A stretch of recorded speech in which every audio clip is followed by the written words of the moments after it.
In 1936, in Seoul, Korea, Matsuyama Hideo, my father, was born. He was born during the Japanese occupation of Korea, and if he spoke Korean or used his Korean name, which is Oh Sang-gyu, he would be beaten.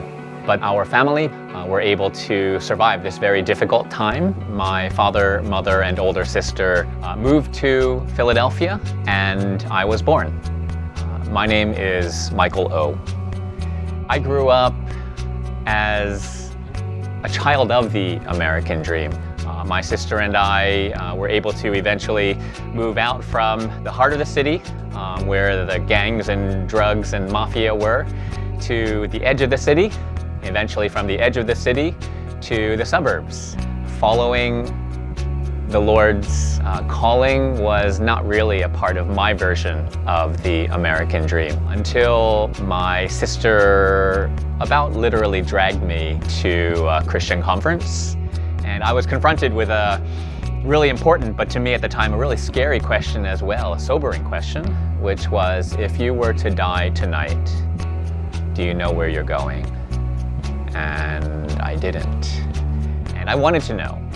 And I needed to have assurance, and I kind of jumped back into God's arms. My wife Pearl and I met in college, and we shared an interest in becoming doctors, but we had a much stronger shared conviction to do whatever the Lord would have us to do. So that was the starting point for our marriage, and eventually led to God's great blessing of allowing us to have 5 missionary kids. Our oldest is Hannah, our second is Michaela, our third child was Aowen, our fourth is Elliot, and our fifth is MJ, or Michael Jr.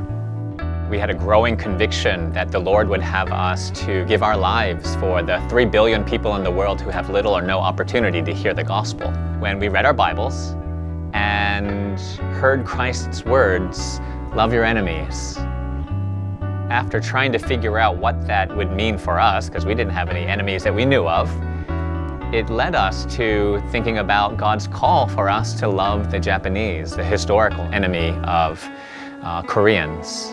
There was a Holocaust in Asia, and I didn't know it until my graduate studies.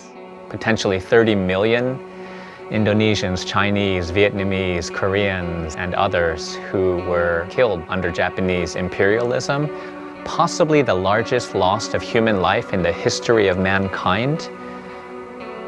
That challenged me. It became personal and it became hard.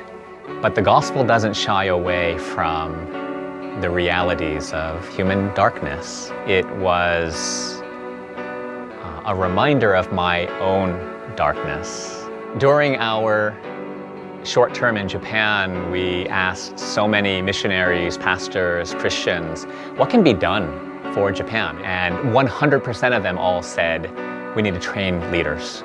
We wanted to do it in a way that was transformational in pedagogy, that was in a uniquely strategic geographic location, and also with a rock-solid transformational theology that was just faithful to the gospel. And those 3 dynamics together, I think, led to the unique school, which is Christ Bible Seminary.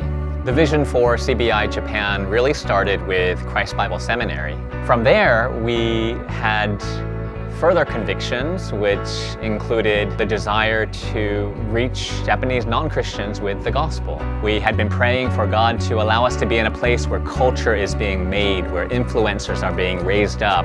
And after 7 years, God provided what was a $20 million property for an amazing price of $1.2 million. We never could have imagined that we could establish a gospel ministry just 5 minutes walk from Nagoya Station, the largest train station in the world and the center of all of Japan. This became our megaphone for sharing the love of Jesus Christ and the home of the ministry of CBI. I can't wait to witness all that God is going to do to establish His gospel, His church, His people, His witness here in Japan. I invite you to be a part.